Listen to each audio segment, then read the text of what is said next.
Exacto. Ahora, utilizaron también muchos medios pedagógicos los misioneros para la evangelización. Utilizaron como decíamos ahorita, obras teatrales, Las pastorelas, ¿no? la Vienen de ahí. música, teatro, música, danza y canto.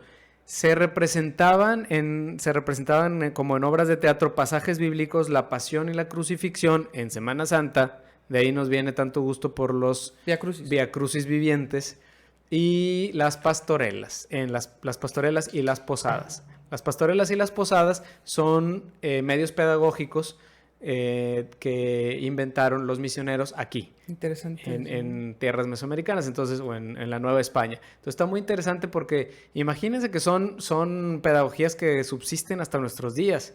Era una pastorela, las pastorelas se elaboran, se estructuran, se realizan hasta nuestros días, y las posadas también. Bueno, poco a poco van derivando en otras cosas, ¿verdad? Pero las verdaderas posadas y las verdaderas pastorelas pues subsisten, ¿verdad? Y yo creo que en las parroquias tenemos que promoverlas. Sí. Pero bueno. Pero buenas pastorelas, no bueno. Bueno, esa es otra, sí, también, hombre. ¿Qué más? Vamos a seguir avanzando. A seguir avanzando. Tiempo. Sí. La iglesia, la corona española, la corona de Castilla, controlaba mucho de la iglesia. Eso también es otra cosa que tenemos que tener en cuenta. Que la iglesia nuestra nace como una iglesia más vinculada a la corona que al papa. Okay. ¿Sí? Es una iglesia más vinculada a la corona que al papa. Imagínense que los reyes de España eran los que controlaban los documentos eclesiásticos, organizaban la iglesia en cuanto a parroquias y diócesis. Los reyes suprimieron, el papa les dio permiso de suprimir la visita ad limina. La visita ad limina es la visita que cada 5 años o cada cierto tiempo un obispo debe de hacer a Roma para entregarle un reporte de cómo está la diócesis. La diócesis es la zona, ¿no? Es la zona pastoral que le toca al obispo. Okay. Bueno, imagínense que los reyes de España consiguieron el permiso para que los obispos de la Nueva España y de España no tuvieran que hacer la visita ad limina a Roma, y que a ellos fueran a quienes les reportaran la situación de la diócesis. Entonces, controlaban todo lo que se hacía en la diócesis, todo. Fíjense, los obispos eran designados por el rey y ratificados nada más ante la Santa Sede, pero era seguro que el que eligiera el rey, la Santa Sede iba a ratificar. En las parroquias, el Consejo de Indias iba a llenar las vacantes de los cabildos de catedral. El Consejo de Indias, que era el consejo de la corona española, ellos decían quiénes iban a ser los colaboradores más cercanos del obispo en cada diócesis. Los colaboradores más cercanos a eso se le llamaba cabildo de catedral. Eran los que organizaban la pastoral y la iglesia, eran los que tomaban decisiones importantes, ¿sí? ¿Existen todavía? No, ya no existen cabildos, existe un consejo presbiteral ahora. A partir del Concilio Vaticano II existe un consejo presbiteral y un consejo de pastoral. El obispo tiene un consejo de economía, un consejo presbiteral. ¿Economía de dinero? Sí, de asuntos económicos. Okay. En la iglesia tenemos para todo consejos de asuntos económicos, ¿verdad? ¿Por qué? Pues porque nosotros no nos manejamos, no manejamos eso, o sea, no lo maneja una sola persona. Nunca lo ha manejado una sola persona en la iglesia, ¿eh? Así, okay. O sea, esa idea o como utópica de que uno solo tiene como ambiciones económicas. No es así, no tan así. No sé si quizá en alguna ocasión alguien, ¿verdad?, que tenga oportunidad de hacerlo, pero en la iglesia siempre en la iglesia desde los primeros siglos existe la manera de funcionar de manera colegiada, en grupo, como en los concilios, y hay consejos siempre, hay consejos. Desde el pasaje del concilio de Jerusalén, ¿te acuerdas? Que vimos en Hechos de los Apóstoles. Claro.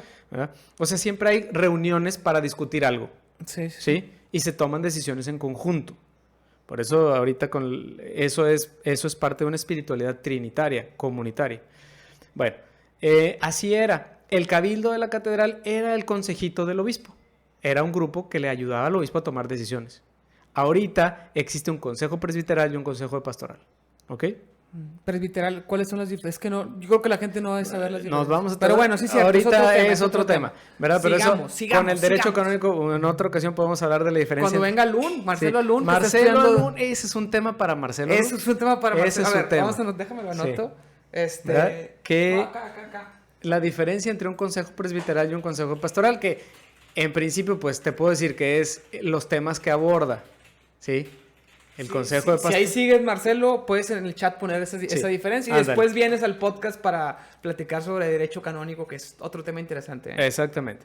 Bueno, entonces, pero fíjate que ¿quién decidía quién era el consejo del obispo? El consejo de Indias. Un consejo monárquico, vaya, civil. ¿Sí? Ok. Es como si ahorita dijeras, la Secretaría de Gobernación va a decir quién es el consejo presbiteral. Ok. En la diócesis.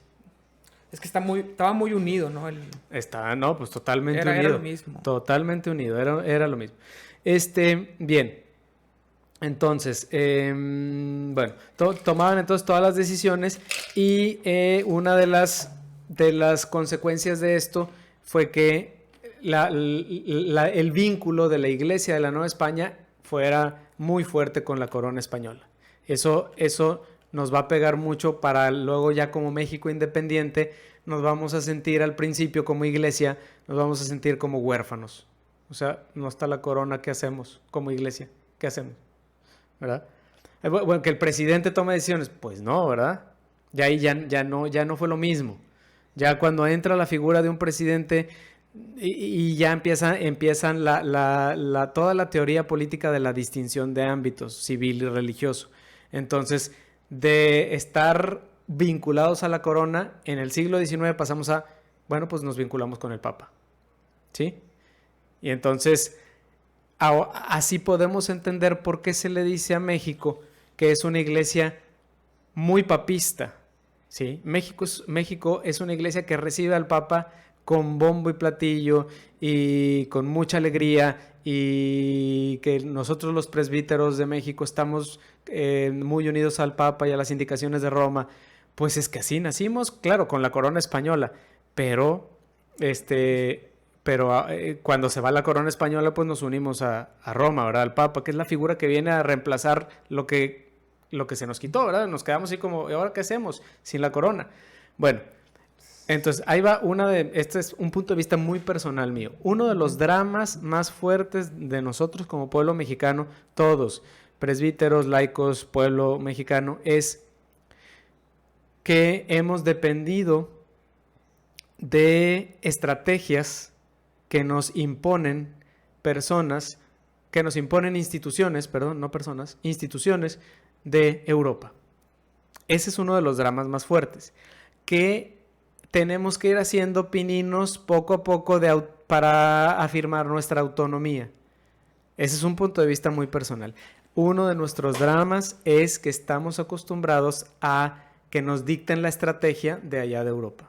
¿Cómo cuál? Y la implementamos aquí. ¿Pero como cuál? Por ejemplo, Trento, o sea, la Iglesia de México pues nace después de esta época, viene toda la época de implementación del Concilio de Trento. Sí, sí. Y son estrategias europeas que hay que implementar aquí. Dice el rey Felipe II, hay que implementar en la Nueva España todo esto. Pues, pero la situación es diferente, Felipe II. No has venido tú a la Nueva España a ver cómo está aquí la onda, para que entiendas lo que necesitamos. Yo pregunto de ejemplo actual, ya época contemporánea, nuestra época, que siguen implementándose estrategias europeas en México, en la iglesia mexicana. Bueno, te digo, vamos haciendo pininos. Pero, por ejemplo, la organización de los seminarios, ¿quién la dicta? No sé. La dicta la ratio, que le llaman la ratio, que se elabora en Roma. En esta ocasión se ha elaborado bajo la lupa del Papa Francisco, que es latinoamericano. Entonces es la primera ratio que no dicta estrategias tan europeas. Ok. Bueno, seguimos. Y como eso, otras cosas, pastorales, como eso, muchas otras cosas, ¿verdad? Que pudiéramos mencionar ahorita, pero no... Es otro tema también. Sería otro tema también. Pero revisa tú, por ejemplo, estrategias económicas también, ¿verdad? No nomás de la iglesia, ¿no? De todo. La estrategia económica del liberalismo de Benito Juárez era una estrategia económica europea, francesa y gringa. O sea, tenía ideas de la Revolución Francesa e ideas del liberalismo, del capitalismo estadounidense. Y hasta la fecha nos estamos todavía peleando de que si neoliberalismo o no neoliberalismo en la economía del país, qué hacemos con el país, qué modelo ocupamos. A ver, vamos a ver bien cómo funciona el pueblo mexicano para establecer la estrategia económica que nos favorece. No copiemos el liberalismo, el capitalismo gringo o el capitalismo inglés o la propuesta francesa X, no sé. Tenemos nosotros que establecer una estrategia. Pero bueno, es ese tema del siglo XIX, porque en el siglo XIX hubo algunos que en la época de los liberales contra los conservadores, hubo algunos pensadores que dijeron, oigan, gobierno de México, hay que establecer una política económica que considere nuestro pasado novohispano, pero no quisieron. O sea, el sistema liberal fue una ruptura con las estructuras novohispanas que lo único que hizo fue un desequilibrio terrible, que causó un desequilibrio terrible. Sí, o sea, hubo algunos avances, claro. Yo no estoy peleado con las políticas del liberalismo y del capitalismo que se implementaron en el siglo XIX. Hubo cosas buenas, pero hubo cosas que desequilibraron mucho. Es decir, la estrategia no fue pensada para aterrizarla en nuestra realidad. Fue importada de Europa e implementada. Y así con muchas cosas. También la educación, ¿verdad? O sea, el Tecnológico de Monterrey es una estrategia del MIT puesta en Monterrey, ¿verdad? Así se la trajo don Eugenio. Yo no estoy peleado con don Eugenio tampoco, ¿verdad? Don Eugenio Garza Sada tuvo su acierto. Yo estudié en el TEC. Yo soy exalumno del TEC, yo te lo digo porque sé cómo... ¡Vámonos! ¿Verdad? Yo te digo porque sé... Yo te digo que en la uni donde yo estudié había mucha corrupción. Sí. No. ¿En dónde estudiaste? ¿En la uni? Estudié comunicación en la uni y había elecciones para el director con un candidato. Imagínate, regalando paletas como si fueran despensas. Imagínate la ridiculez. Bueno, pues también. Ok, pero entonces, uno de los dramas, el punto es el que voy, es uno de los dramas en mayor y menor proporción, y a lo mejor alguien me podrá refutar esta idea, pero lo que sí está claro es que uno de los dramas es que nosotros crecimos como civilización recibiendo estrategias de fuera para imponerlas aquí sin deberla ni temerla. Y uno son los cánones de Trento, que si Trento fue genial, pero se impuso aquí como si nosotros hubiéramos tenido aquí a Lutero. Y aquí nosotros nada que ver con Lutero, ni había Lutero ni nada, o sea, aquí no había protestantes, sí, no había nada. No había protestantes, entonces, caray. Pues no, pero el rey Felipe II dijo, hay que implementar Trento en la Nueva España y hay que implementarlo. Y órale. Bueno, ok. Qué tristeza. No, es para entender nuestro pueblo, nuestra manera de vivir y todo. Y mejorar. Y yo creo que una de las cuestiones que tenemos que hacer es ver cómo hacer nuestra propia estrategia como mexicanos para los mexicanos, ¿verdad? Bueno, ¿cuánto nos queda? Son las 3:50. Ok, bueno, unos minutitos más. Bueno, entonces... ¿En qué vamos y qué nos falta? Vamos... en el timeline vamos bien abajo. En el timeline... Vamos cada episodio 100 años. O sea, vamos 30 años por episodio. No. Ahorita ya estamos... Ya vamos a... En resumen, te digo el siglo XVII que siguió el XVI, el de la conquista y todo esto, que es el siglo en el que...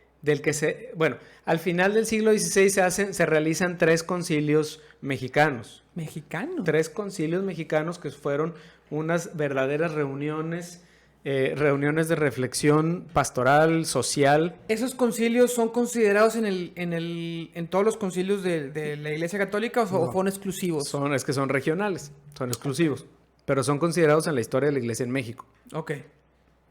Y eso, bueno, es importante que sepamos porque hay gente que a lo mejor no sabe que la Iglesia de México hizo esfuerzos fuertes por descubrir unas estrategias propias para nosotros.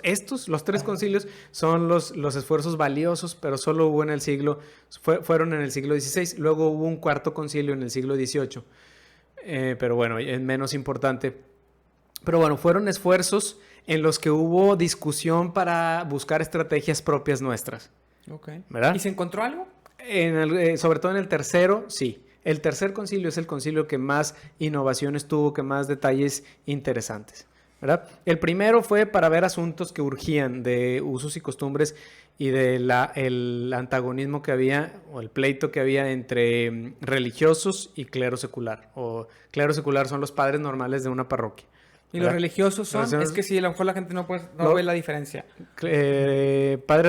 Padres Franciscanos, dominicos, agustinos. ellos son los religiosos. Son los religiosos. Son sacerdotes también, pero son dentro de una comunidad que trasciende la zona, ¿no? Que están por todo el mundo y tienen diferente... Sí, ellos se asumían como enviados por la Santa Sede para la misión, ¿verdad? O sea, no se asumían sujetos al obispo diocesano, que como ya lo platicamos antes del podcast, hasta la fecha un poquito, ¿verdad? Los religiosos se asumen como que pertenecen a una comunidad más grande que la propia diócesis en la que están. Sí, sí. Y el clero secular es el que está en la diócesis trabajando. Sí, o los sea, padres de Monterrey. Por ejemplo, hay franciscanos aquí en España, en todo el mundo, Sí. y tienen una estructura unificada Sí. dentro de su propia espiritualidad o cultura. Sí, están y a donde van, tienen cierta obediencia al obispo, o sea, al que está en la zona, Claro, pero pues, no tanta. Que también no es tanta. pregunta para Marcelo Alún, ¿verdad? ¿Qué tanta obediencia deben de tener?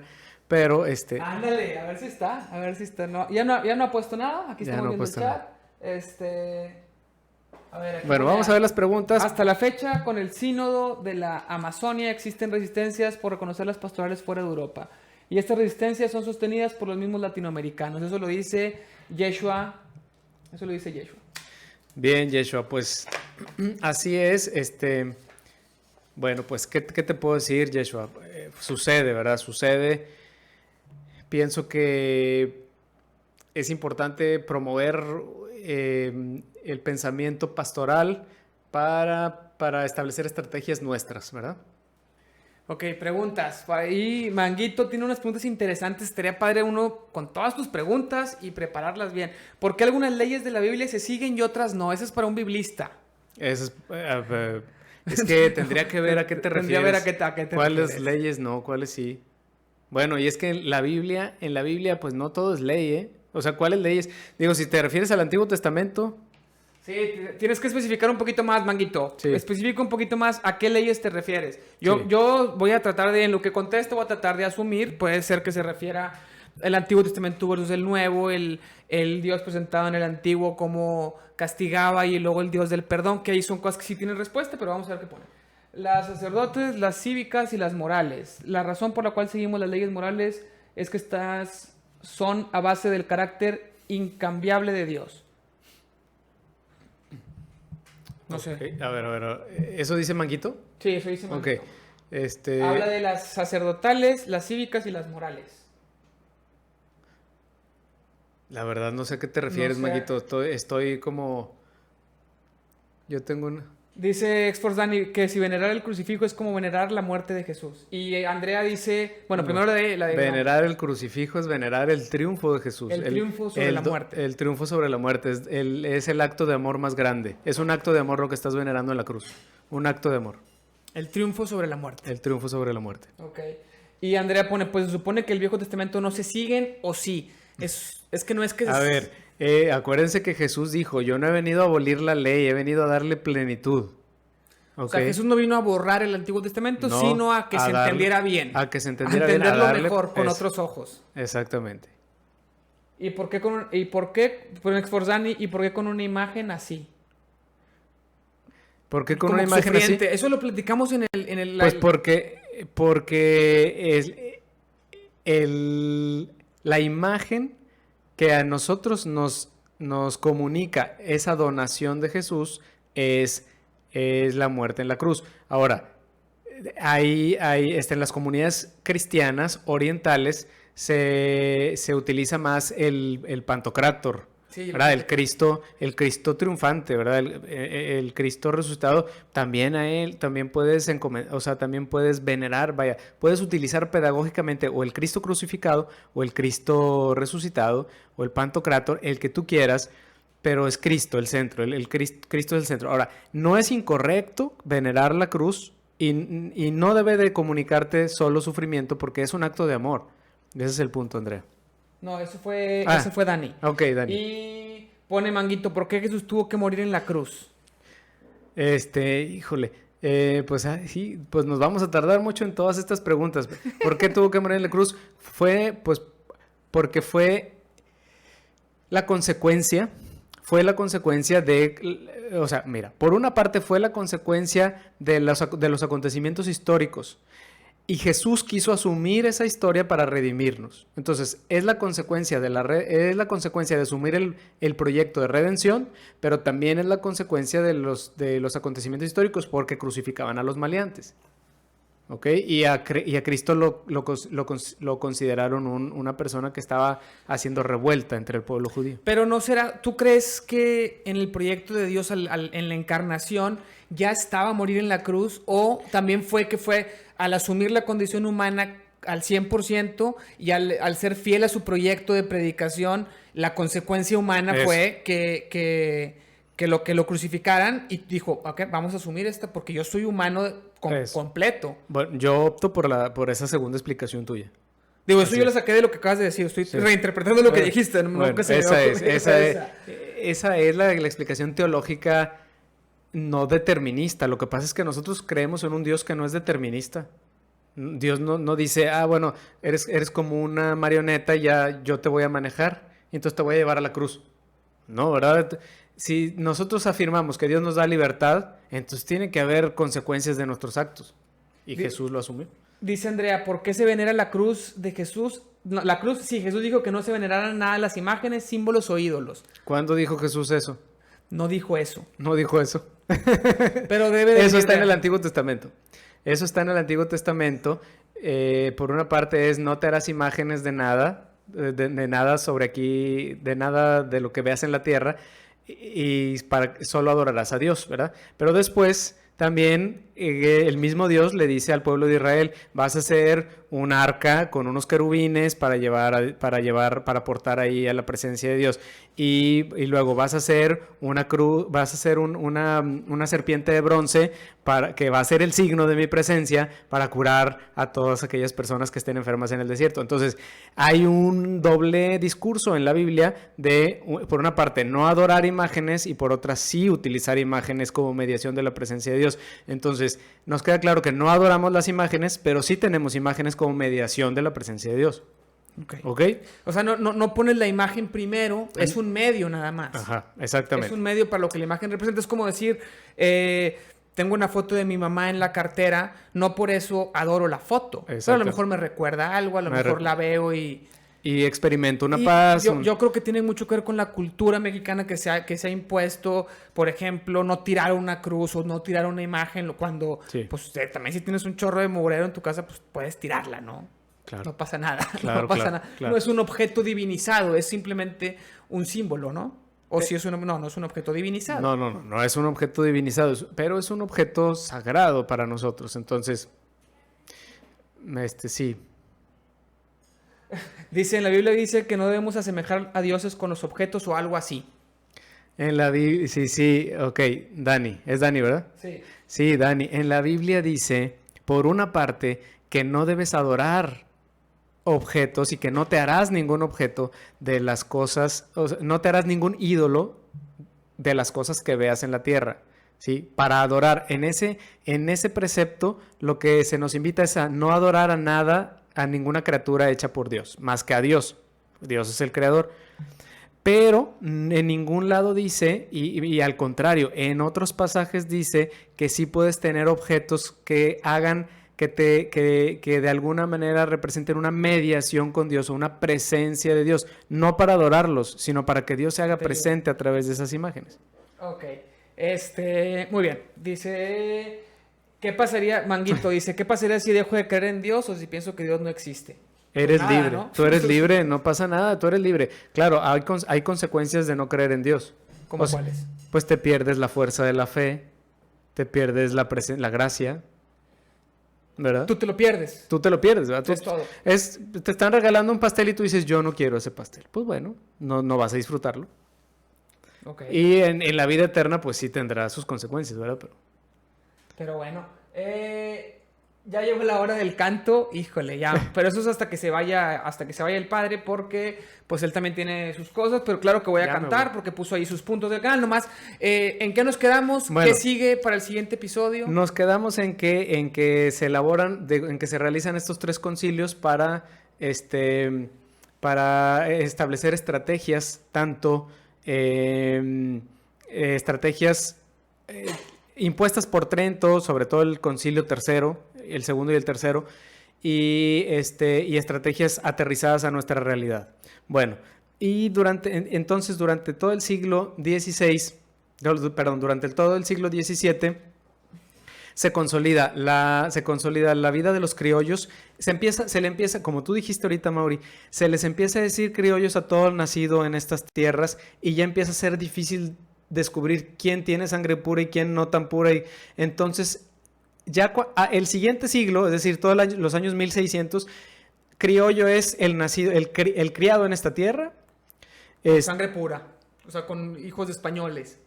No, e incluso mezclados, ¿verdad? Incluso, aunque uno de sus 2 progenitores aunque solo uno sea español, se le empieza a decir criollo ya en un término más general al criado en esta tierra y sobre todo educado como criollo, educado por los jesuitas. Entonces, el siguiente siglo se implementa Trento, los jesuitas se encargan de la educación y tiene auge la devoción a la Virgen de Guadalupe como un signo de unión nacional, ¿ok?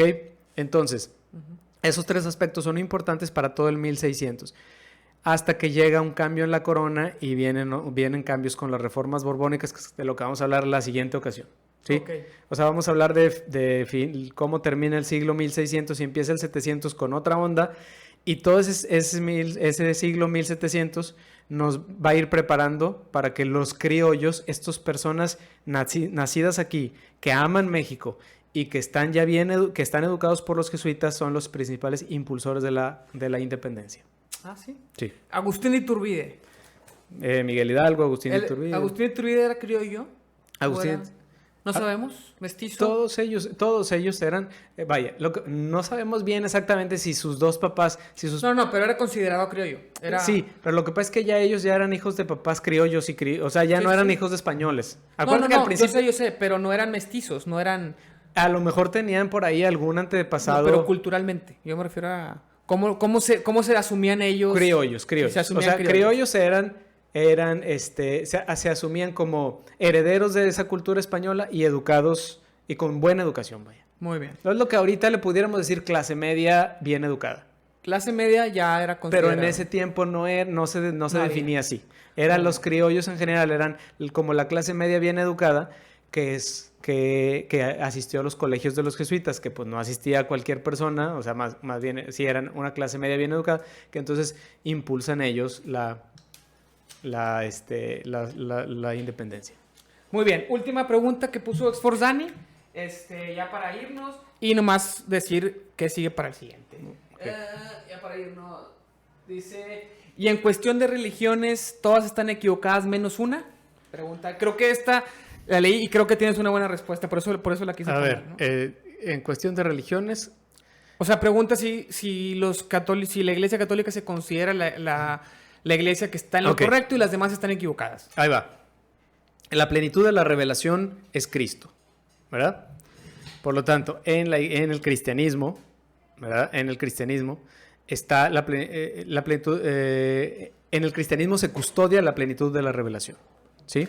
Cristo es la plenitud de la revelación. Entonces, desde este punto de vista, tenemos que aceptar que la Iglesia Católica, que es la que ha continuado con la custodia de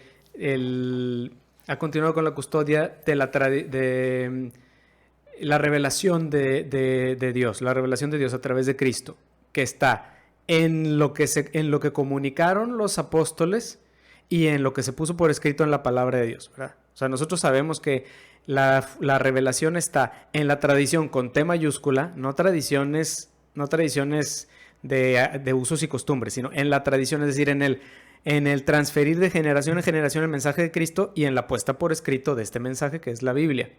Ahí está la revelación. Pero Pero dice el Concilio Vaticano II, y así se ha creído, que hay semillas del verbo, semillas del verbo de Dios, de la palabra de Dios, en otras creencias, en otros sistemas religiosos. Entonces, ¿hay semillas de la verdad en otros sistemas religiosos? Sí. La plenitud está en el cristianismo, en la Iglesia Católica, y bueno... Por la revelación de Cristo. Por la revelación de Cristo, ¿verdad? Que es otro tema. Revelación es un tema completo. Es que hay tantos temas que de aquí van a salir. Pues sí, y hay tantos pero yo no hablaría de que ahí todos están equivocados y solo una es la verdadera. No. Yo hablaría de que nosotros creemos que la plenitud de la revelación está en Cristo, en una persona, en la relación con una persona, y que hay semillas de verdad en las otras. Pero si quieres, tú estudia las otras religiones, lo que dicen, ¿verdad? Por ejemplo, es muy cierto cuando dicen que Buda murió buscando la plenitud de la revelación, o sea, buscando la plenitud de la armonía, el estado más puro. Entonces Buda no dijo yo soy el hijo de Dios, sino estoy buscando a Dios. Y Cristo dijo yo soy el hijo de Dios, ¿sí? Entonces, pues, y así los demás sistemas religiosos los puedes estudiar y, por ejemplo, el judaísmo están esperando al Mesías. El judaísmo espera al Mesías. Y el cristianismo dice Cristo es el Mesías. Ya llegó. ¿Ya llegó? Entonces, bueno, así se presentan estos sistemas religiosos. Tú decides si quieres creer o no, ¿verdad? Pero estudia y ve en dónde encuentras tú mayores razones racionales lógicas para creer. Dime tú en qué sistema de fe encuentras mayores razones lógicas. Sé libre, tú estudia. Vaya. Muy bien, pues bueno, se me hace que despedimos el podcast y yo me voy aquí en la transmisión, me voy a break. Te despido para que yo te puedas continuar con tu día y regreso aquí a jugar tantito. Y ya después subo el episodio del podcast hasta aquí. ¿Ok? Muy bien, excelente. Entonces, pues bueno, algo que quieras decir, ¿cuándo nos volvemos a ver? Más o menos. No sé cuándo, pero nos ponemos de acuerdo. Más o menos. Con tus tiempos está todo complicado. El auditorio. Gracias a todos por escuchar. No sé exactamente cuándo, porque ahorita estoy en un momento de transición de que no sé dónde voy a residir y no sé qué compromisos voy a tener. Pero bueno, sigo con mi investigación de tesis y bueno, pues nos ponemos de acuerdo. Esperemos que no sea dentro de mucho tiempo. Vaya. De lo que traíamos preparado para hoy todavía quedó la mitad, más o menos, ¿no? Sí, más todo lo que falta. Yo creo que para acabar la historia de la Iglesia de México hasta nuestros tiempos faltan 2-3 episodios, fácil, ¿no? Porque luego falta la historia de Monterrey, de la Iglesia en Monterrey del siglo pasado, que es tu tesis. Bueno, está interesante. Sí, ahí falta. Todavía falta un ratito. Sí. Bueno, Johnny 5, hola. Nos vamos. Muchas gracias a todos por escuchar. Gracias a todos. Me voy aquí a break y ahorita regreso con ustedes a cumplir todo lo que pusieron ahí de cantar y a... ¿Qué dice? A cumplir todo lo que teníamos y a jugar un poquito. Es que pone, teníamos preparado o tenía. O sea, yo incluyéndome. Bueno, Johnny 5, ya ahorita vamos a jugar. Nos vamos. Gracias. Bye. Nos vamos a break. Nos vamos a break en la transmisión. Se acaba aquí el episodio del podcast. Creo que es el 65 por ahí. ¿Cómo le vamos a poner al episodio? Historia de la Iglesia en México, primera parte. Es que está medio chafón ese nombre. Bueno, Historia de la Iglesia en México, conquista y misión. Así nomás, conquista y misión, ¿no? Sí. Conquista y misión. Conquista y misión. Es que bueno, luego te platico, los títulos yo trato de poner algo icónico del episodio. Últimamente, como los hice en línea los tuyos, le ponía el título desde antes, pues de lo que vamos a hablar, pero normalmente lo que hago es al final del episodio, algo icónico del episodio y que sea como algo que solamente el que escuchó el episodio entienda, como los títulos de las series. Conquista y misión, yo creo que estaría bien. Conquista y misión. Órale. Okay. Sale pues, gracias a todos, saludos. Entre cruces y piedras, pone Ándale, está bien, entre cruces y piedras. ¿Por qué? Pues piedras la conquista, cruces la misión, la evangelización. Oye, muy bien, Muy entre bien. Cruces y piedras. Entre cruces y piedras. Sí, ándale. Está bien. Me gustó el título. Muy bien. ¿Quién dijo eso? Claro, Yeshua. Yeshua, muy bien, Yeshua. Bueno, me voy a break. Ahorita jugamos tantito y cumplo con lo que me habían puesto. Se va a borrar el chat de aquí, así que espero sean honestos con lo que me habían mandado porque no estuve al pendiente. Sale pues, bye. Algo histórico como el Chavo, como los aztecas, Johnny. Después lo escuchas en YouTube, lo voy a subir mañana. Bye.